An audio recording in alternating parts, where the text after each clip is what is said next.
दोस्तों, अगर चाइना की बात की जाए तो चाइना के मंसूबे शुरुआत से ही खराब रहे हैं। खासकर तब जब से कम्युनिस्ट पार्टी ने चाइना को अपने हाथों में लिया है। उनके इरादे बिल्कुल शुरुआत से वही थे जो आज हमें देखने को मिलते हैं। लेकिन बड़ी बात देखने को यहाँ पर यह मिली कि उन्होंने पिछले कुछ दशकों में काफ़ी सीक्रेट तरीके से अपने सारे काम कर रहा है। इस दौरान दरअसल उन्होंने अपने आप को इतना सशक्त बनाया कि उनके ऊपर कोई उंगली ना उठा सके। कहने का मतलब दुनिया भर के अंदर जो सप्लाई चेन है किसी भी चीज़ की ले लीजिए, उसका ये प्रमुख हिस्सा बन गए।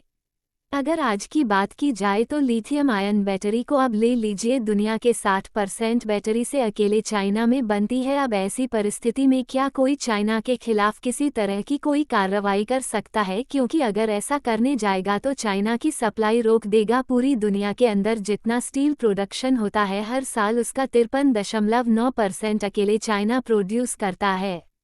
उसके बाद भारत नंबर 2 पर है, लेकिन नंबर 2 पर होने के बावजूद केवल 6.6% प्रोड्यूस करता है। दुनिया के सारे देशों की तुलना अगर चाइना के साथ की जाए तो लगभग सभी क्षेत्रों में चाइना काफ़ी ज़्यादा आगे निकल चुका है और आज इस परिस्थिति में आकर खड़ा हो गया है कि उसके ऊपर चाह कर भी कोई कार्रवाई नहीं कर सकता। हम ऐसा नहीं कह सकते कि अमेरिका भारत देश मिलकर किसी भी तरह का निर्णय लेकर चाइना के खिलाफ कार्रवाई कर दे, क्योंकि अगर ऐसा किया जाएगा तो चाइना से आने वाली वो सारी चीज़ें भी बंद हो जाएगी जिसके बिना हम लोग आगे नहीं बढ़ पाएंगे, क्योंकि चाइना ने सभी को अपने ऊपर निर्भर बना लिया है। किसी वजह से चाइना के खिलाफ किसी भी तरह की कोई कार्रवाई आपको करनी है तो सबसे पहले आप सप्लाई चेन को बंद कीजिए और सप्लाई चेन से चाइना को बाईपास कीजिए। इसीलिए प्रयास किए जा रहे हैं। भारत अमेरिका सहित कुल 14 देशों के द्वारा दरअसल एक संगठन बनाया गया है, इंडो पैसिफिक इकोनॉमिक फ्रेमवर्क, जिसमें कुल 14 देश आते हैं जो कि अपनी खुद की एक सप्लाई चेन को स्थापित करने जा रहे हैं।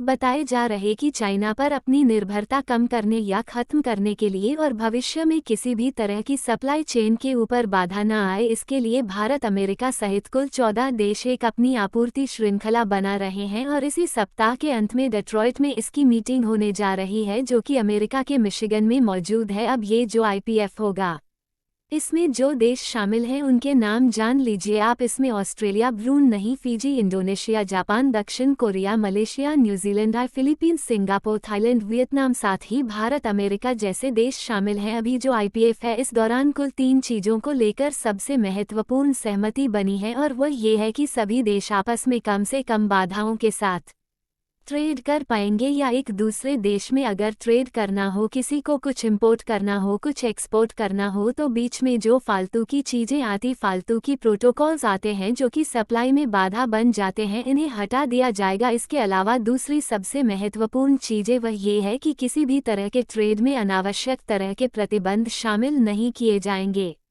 यानी ऐसा नहीं कि दूसरे रेस्क्यू पर प्रतिबंध लगा दिए, इन सब चीज़ों को दूर किया जाएगा और साथ ही ट्रेड संबंधित सारी चीज़ें और सारी योजनाओं को सीक्रेट बनाया जाएगा। अब इस सप्ताह IPF की जो बैठक होने जा रही है, जो कि मंत्री स्तरीय होगी, इसमें भारत की तरफ से पीयूष गोयल जी शामिल होने जा रहे हैं और वहीं भारत का प्रतिनिधित्व करेंगे। और इस दौरान जो सबसे महत्वपूर्ण मुद्दों पर बात की जाएगी उसमें जलवायु परिवर्तन पर फोकस रहेगा। इसके अलावा ग्रीन एनर्जी को लेकर बातचीत की जाएगी, साथ ही फोकस किया जाएगा कि ऐसी टेक्नोलॉजी को डेवलप किया जाए जो कि क्लाइमेट फ्रेंडली हो, और इस तरह की टेक्नोलॉजी को डेवलप करने के लिए ईच अदर सहयोग किया जाएगा। और जो सबसे बड़ी बात निकल कर आ रही है वो आ रही है इन्वेस्टमेंट को लेकर। आपको अगर किसी भी तरह का कोई इन्वेस्टमेंट करना है तो उसके लिए प्रायोरिटी इन्हीं 14 देशों में आपस में दी जाएगी। यानी जो हम लोग काफ़ी समय से बात कर रहे कि चाइना का ऑल्टर बनने की कोशिश की जाए, तो भारत द्वारा वो चीज़ भी यहाँ पर होते हुए दिखाई दे रही है। तो अब हम वीडियो के महत्वपूर्ण हिस्से के ऊपर चर्चा करते हैं, जिसमें आपको ये सारी चीज़ों को एक शॉर्ट फॉर्म में जानने के लिए मैं आपको बता दूं कि ये तो देश आपस में ये डिसाइड करेंगे कि किसके पास कौन सी चीज़ है और किसे कौन सी चीज़ की ज़रूरत है, तो आपस में वो सारी चीज़ों का लेन देन किया जाएगा ताकि चाइना से किसी भी देश को कुछ खरीदने की ज़रूरत पड़े ही ना, तो चाइना जो पर निर्भरता अपने आप खत्म हो जाएगी। नमस्कार, जय हिंद। हमेशा आप देख रहे हैं हिंदुस्तानी.न्यूज। इसके अलावा अगर आप दूसरे महत्वपूर्ण पहलू को देखें तो अभी जो 14 देशों के नाम मैंने आपको गिनाए इनमें से ज़्यादातर वही देश है जो चाइना के आसपास है, तो इस बहाने चाइना की घेराबंदी भी हो जाएगी। इससे पहले जो देशों ने इंडो पैसिफिक की जो छोटे छोटे देश है जिनको अपने पाले में लेने की कोशिश की है और इसी के तहत भारत के prime minister Papua New Guinea पहुंचे थे, तो वह प्लानिंग चल रही है जिसका मकसद भी चाइना को घेरना है। इसके अलावा जो नेटो है उसे एशिया में लाने की कोशिश की जा रही है, जिसके तहत पहला ऑफिस जो एशिया में होगा जापान में खुलने जा रहा है। साथ ही भारत को नाटो प्लस की सदस्यता दिलाने की बात की जा रही है। तो अल्टीमेटली सारा का सारा फोकस इस समय चाइना की घेराबंदी में किया जा रहा है, जिसके लिए यह नई पहल शुरू की जा रही है कि अगर बात की जाए तो वो डिफेंस सेक्टर में चीन को संभाल सकता है, और यह अगर IPF की बात की जाए तो यह इकोनॉमिकली चाइना को गिरने में काम देगी। तो सभी तरह से चाइना की घेराबंदी भारत और अमेरिका द्वारा की जाएगी। दोस्तों, आप इस पर क्या राय रखते हैं? कमेंट करके कमेंट बॉक्स में ज़रूर बताइएगा।